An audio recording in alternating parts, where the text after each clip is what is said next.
Shillong pick আর লাইটলুম canyon দেখে আমরা রওনা দিলাম গার্ডেন অফ কেভসের দিকে। কেভস বা গুহা বলতেই আমাদের মনে প্রথমেই যেটা আসে সেটা হলো আদিম মানুষের গুহা জীবন, তাদের জীবনযাত্রা কিরম ছিল এগুলো সবই তো আমরা ইতিহাস বইতে পড়েছি, কিন্তু কখনো চাক্ষুষ করিনি। বেশ কয়েকবার পার্বত্য অঞ্চলে গেছি, কয়েকটা পাহাড় তো দেখেইছি, কিন্তু গুহা কখনো দেখিনি। এই ফার্স্ট টাইম গুহা দেখলাম, আর গুহার ভিতরে ঢুকলাম, হাঁটলাম। বেশ একটা অন্যরকম অ্যাটমসফিয়ার।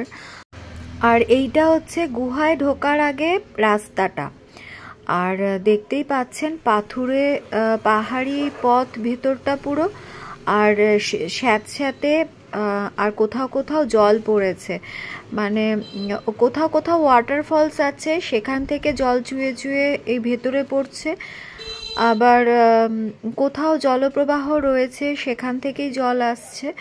এরকম ভিজে কোথাও শুকনো, এরকম মাটি বা পাথুরে পথ।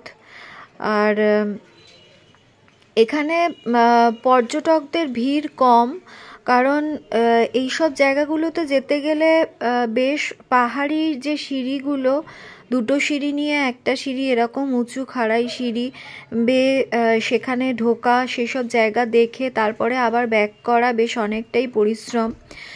সে কারণে শরীরে ফিটনেস না থাকলে এইসব জায়গায় যাওয়া উচিত না, আর সে কারণেই এই জায়গাগুলো এতটা ফাঁকা ফাঁকা। খুব ভালোভাবে সব কিছু দেখা যায়, অনেকটা টাইম কাটানো যায়, হাতে অনেকটা টাইম নিয়ে বেরোতে হয় সে কারণে। আর এই রাস্তাগুলো খুব সুন্দর, ভেতরের পরিবেশটা বেশ অন্যরকম। আর এইবার আমরা গুহায় প্রবেশ করছি, এই যে গুহা পথটা, আর ওই যে দূরে দেখছেন বাল্ব জ্বলছে। গুহার ভেতরটা ভীষণ ঘুটঘুটে অন্ধকার, আর সে কারণে জায়গায় জায়গায় একটা করে বাল্ব লাগানো রয়েছে। তবে গুহার ভেতরে এই যে স্যাঁতস্যাঁতে মাটিটা, এটার জন্য একটু ভয় করে যে সাপখোপ বা কোনো অজানা কোনো প্রাণী রয়েছে কিনা আড়ালে আবডালে, এটা একটা ভয় করে, আর কিছু নয়। আর গুহার ভেতরে কোথাও কোথাও মাথা নিচু করে হাঁটতে হচ্ছে, কারণ ওপরটা বুঝতেই পাচ্ছেন ছাদওয়ালা পাহাড় যদি বলেন, ছাদওয়ালা পাহাড়ের সরু গলি যদি বলেন, সেই রকম একটা ব্যাপার। ওপরটা পুরোই পাহাড়, আর তার তলা দিয়ে আমরা যাচ্ছি, কোথাও কোথাও চাপা, মাথা নিচু করে যেতে হচ্ছে। কিন্তু ভয় পাওয়ার মতো কিছু নেই। তবে আমাদের সাথে আমার যা ছিল, ও একটু টেনশন করছিল। এখানে একমাত্র ভয় ভূমিকম্প হলে হঠাৎ চাপা পড়ে যাওয়ার একটা ভয় থাকে।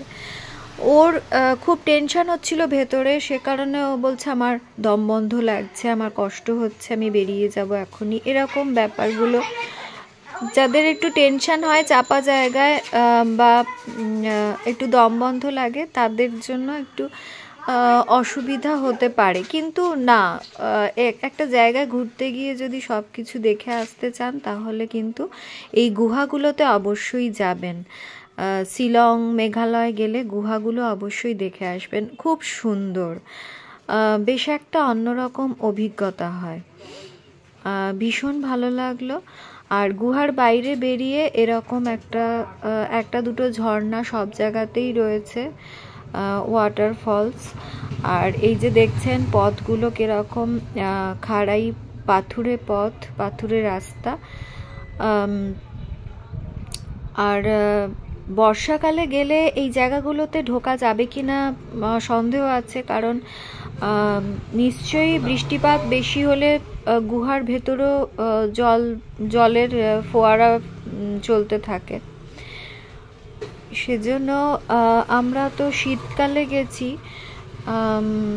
অনেক বেশি সুইটেবল সব কিছু। তবু ওখানকার যারা লোকজন, ড্রাইভার, ওনারা বলছিলেন যে বর্ষাকালে এসে চারদিক সবুজ ভরে যায়, আরও বেশি ভালো লাগে। কেমন লাগলো ভিডিওটা জানাবেন। বাই।